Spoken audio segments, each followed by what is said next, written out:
ഭരണി യമൻ്റെ നക്ഷത്രമാണ്. അപ്പം യമൻ എന്ന് പറയുന്നത് എന്താ, associate with life, death, rebirth. അതേപോലെ തന്നെ അതിൻ്റെ ചിഹ്നം എന്ന് പറയുന്നത് ട്രയാങ്കിളാണ്, യോനിയാണ്, സ്ത്രീ യോനിയാണ്. അപ്പോൾ അത് ക്രിയേറ്റിവിറ്റി, കാമം, റീപ്രൊഡക്ഷൻ, സെക്സ്, ഇതെല്ലാമായിട്ട് റിലേഷൻഷിപ്പ്, ക്രിയേറ്റീവ് എനർജി, ഇതെല്ലാമായിട്ട് വരും. വീനസ് അതിൻ്റെ അതിദേവതയും കൂടി ആയതുകൊണ്ട് തന്നെ ഭാരതഭൂമിയിലെ ഇതിൻ്റെ മെയിൻ ക്ഷേത്രം എന്ന് പറയുന്നത് ആസാമിലുള്ള കാമാഖ്യ ക്ഷേത്രമാണ്.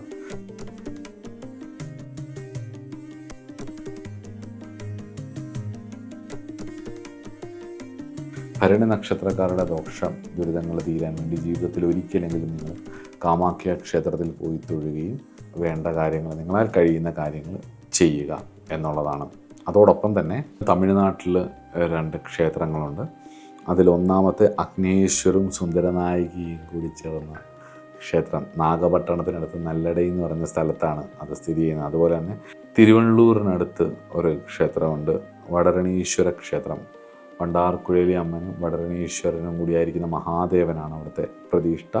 അതുപോലെ തന്നെ ഭരണി നക്ഷത്രക്കാർ തൊഴുതിരിക്കേണ്ട 2 ക്ഷേത്രങ്ങളിൽ ഒന്ന് എന്ന് പറയുന്നത് ചെങ്ങന്നൂർ മഹാദേവ ക്ഷേത്രമാണെങ്കിലും അവിടുത്തെ ദേവി നട ചെങ്ങന്നൂർ ദേവി ക്ഷേത്രം ആണ്. ചെങ്ങന്നൂർ മഹാദേവി ക്ഷേത്രം, മഹാദേവൻ്റെ ക്ഷേത്രത്തിൽ തന്നെ ഭഗവതി. അപ്പോൾ ഈ ചെങ്ങന്നൂർ ക്ഷേത്രത്തിലും അതുപോലെ തന്നെ കാമാഖ്യ ക്ഷേത്രത്തിലും ഒരുപോലെ തൃപ്പൂത്തുണ്ട് ഭഗവതിക്ക്. ഭഗവതി പീരീഡ്സ് ആവും, ആർത്തവം ഉള്ള ദേവിയാണ്. അപ്പോൾ അത് അമ്പൂപാച്ചി മേള എന്നൊക്കെ പറഞ്ഞിട്ട് ആസാമിൽ അതൊരു ഭയങ്കര ആഘോഷമാണ്.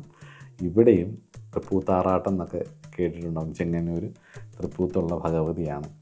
അപ്പോൾ ഈ ക്ഷേത്രവും ചെങ്ങന്നൂർ ദേവീക്ഷേത്രവും അതുപോലെ തന്നെ ഭദ്രകാളി ക്ഷേത്രം, ഉഗ്രയായിരിക്കുന്ന ഭദ്രകാളി ക്ഷേത്രങ്ങളും പ്രത്യേകിച്ച് കൊടുങ്ങല്ലൂർ ക്ഷേത്രവും ഈ ഭരണി നക്ഷത്രക്കാരുടെ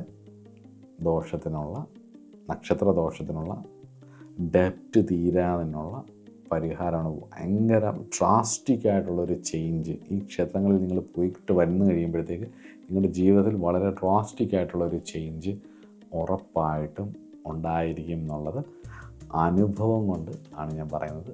മാറിയിരിക്കും.